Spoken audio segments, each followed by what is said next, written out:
Yesterday, Rachel Reeves made a very interesting promise. She promised that there would be no further tax hikes. And to address this, you have to look at the 22 billion black hole, which is predicated as the reason for her tax hikes in the first place. Because you've got to remember, she promised not to hike taxes before the election.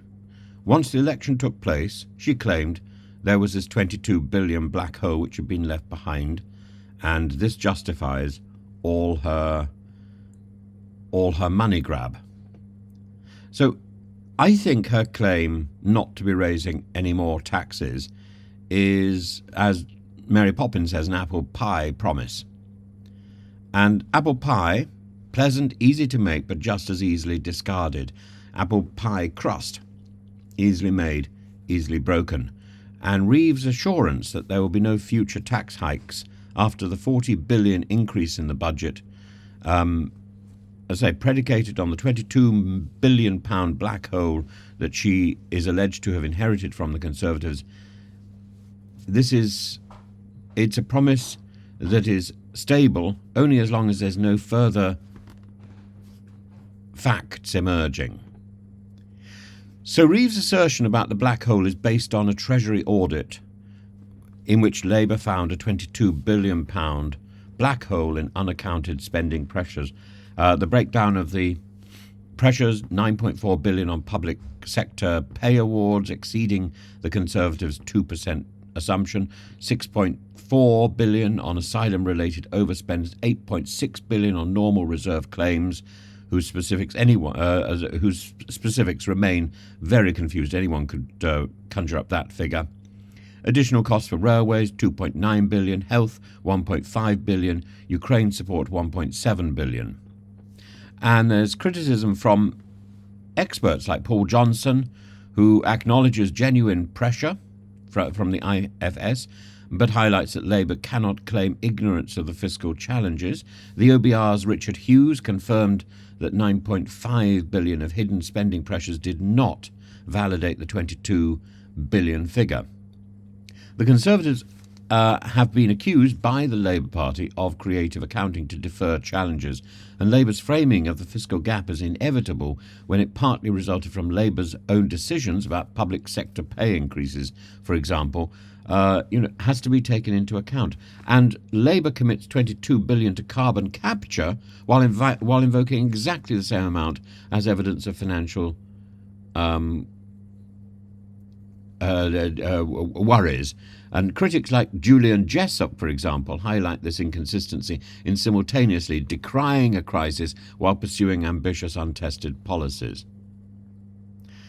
The CBI conference, when Rachel Reeves was speaking, there was sparse applause as she defended her budget tax hikes, and business leaders like Keith Anderson for Scottish Power warned that the measures she's already promoted could deter investment. Rain Newton-Smith, the CBI Director General, praised stability efforts but criticised corporate tax rises as growth deterrents. Her fiscal approach, in other words, appears reactive rather than visionary, alienating business during economic uncertainty.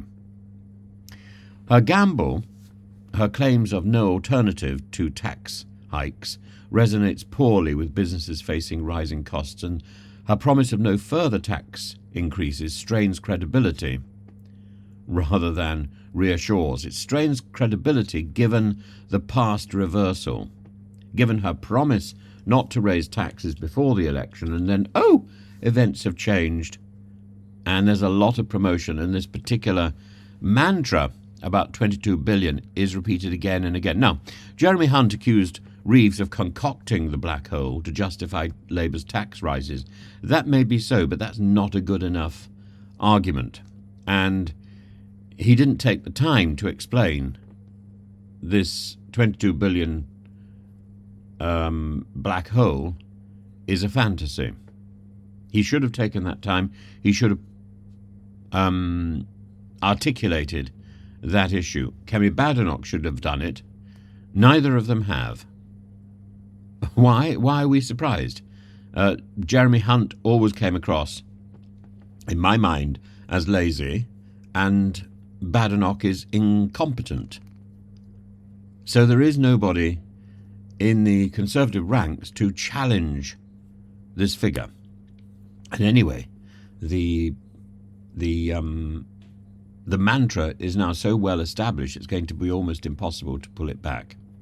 Hunt's own fiscal management under scrutiny, with allegations of concealing spending pressures for political convenience, that is something, again, that should have been challenged. But Hunt instead lingered long enough without doing anything, and you wonder why. Why? He is consigned justly to the backbenches. As for the justifications, the legitimacy of the 22 billion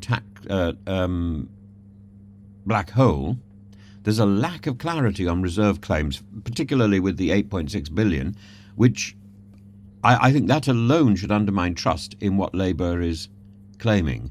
And if that is questionable, then the pack of cards pretty well falls over. The OBR's assessment supports some of Reeves' claims, but falls short of a full validation. And of course, her new claim that she's not going to raise any more taxes should be treated with scepticism. As public sector demands persist, as economic pressures mount, tax restraint seems improbable. Reeves's apple pie promise rings hollow simply because of the unresolved fiscal challenges and simply because of her past reliability. She is not reliable. What she says one day will change the next. And the invention of a black hole of whatever size to justify her changing view, well, if that black hole can be produced once, if you can put a black hole here, you can put a black hole there. And the 22 billion black hole doesn't just symbolize fiscal ambiguity, it also symbolizes political overreach and convenience. So 3 things. If Reeves cannot avoid breaking promises while plugging fiscal gaps, we can't trust her assurances moving forward. It's what she said yesterday is simply pie in the sky. It's not even an apple pie promise. It's pie in the sky. She's thrown that apple pie to the wind, and it will go anywhere.